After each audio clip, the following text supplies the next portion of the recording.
स्वागत है आप लोगों का। आज एक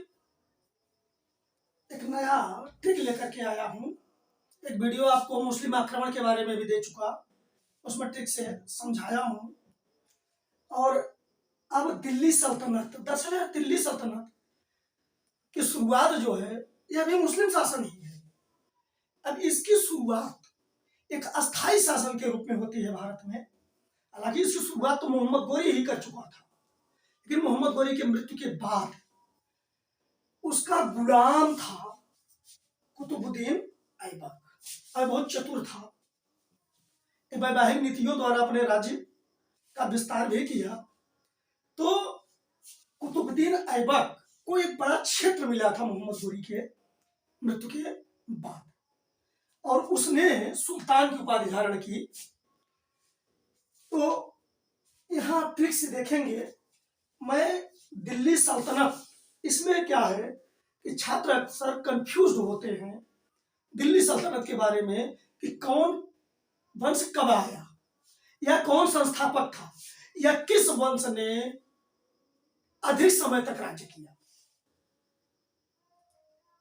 इसी को सरल बनाने के लिए यह ट्रिक लेकर के आया हूं। यह बहुत विस्तृत अध्ययन नहीं है, छोटा सा वीडियो है, उसको आप अंत तक देखिए। तो ट्रिक है गुल खिला तो सैला। सिनेमा का गाना अगर होता तो हिट हो जाता। गुल खिला तू सैला,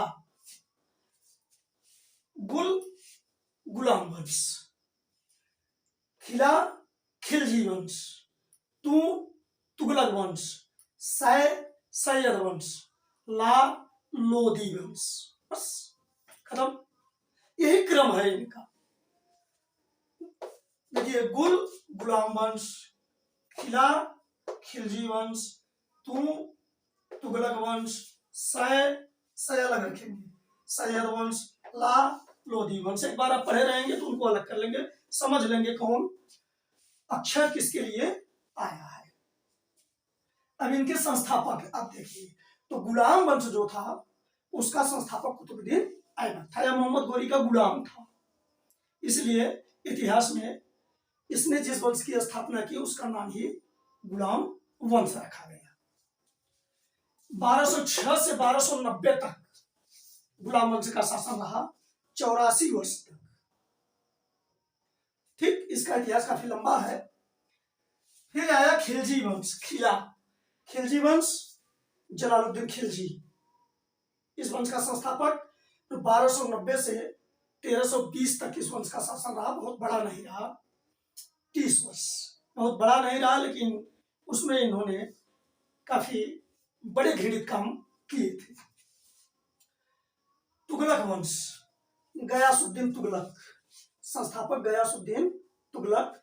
1320 से 1414 तक तुगलक वंश का शासन रहा, 94 वर्ष तक। अब देखिए सबसे ज्यादा कौन शासन कर रहा है।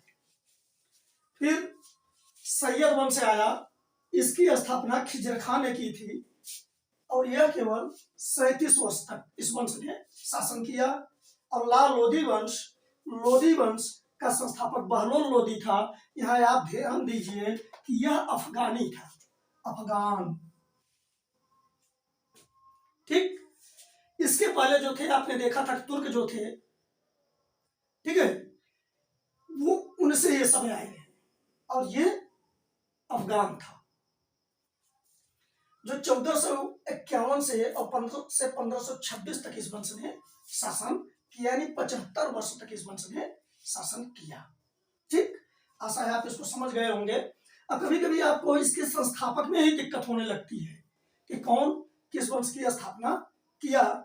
इसके लिए एक सहूलियत मैं दे देता हूं आपको, आप यह ट्रिक रख लीजिए, इसको भी एक आप ट्रिक मान लीजिए कि अय जग। अब अय जग रटना, जग माने संसार होता है तो बहुत आसान है। अय जग, आगे एक सा और भी लगा लो, ख्वाब। अब ख्वाब में अपना अर्थ लगा लेना कि अय माने ऐबक, पहले का ऐबक है, ज जलालुद्दीन, गयासुद्दीन तुगलक। ख्वाब का अर्थ लगा लेना खिजर खां, और ब का बहलोल लोदी। थोड़ा सा सहूलियत के लिए आप इसको रख सकते हैं, ये एक बार आप समझ जाएंगे तो फिर दिक्कत नहीं होती है। ठीक, इसके बारे में पूछता है कि किस वंश ने सर्वाधिक शासन किया, या उनका क्रम मिलाइए। तो आप यहाँ देखिए कि सबसे अधिक शासन किसने किया, तुगलक वंश ने 94 वर्ष तक, जो कि तीसरे क्रम पर है। तो आप इसके लिए यहाँ 3 लिख लीजिए ट्रिक के लिए। तुगलक वंश ने सबसे ज्यादा शासन किया अधिक समय तक।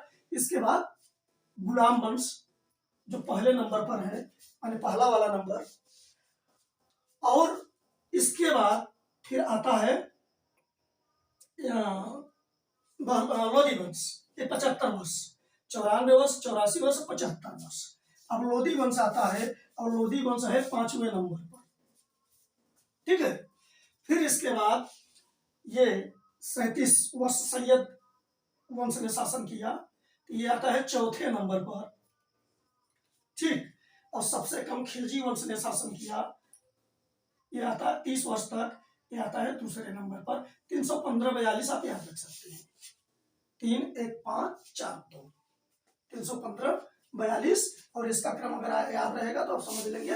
वैसे 1-2 बार आप समझ लेंगे तो खुद ही याद हो जाता है, कहते कहते याद हो जाता है, ठीक है। कि सबसे ज्यादा तुगलक किए थे, फिर इसके बाद गुलाम वंश था, फिर इसके बाद लोधी वंश था, फिर इसके बाद सैयद वंश था, फिर इसके बाद खिलजी वंश था।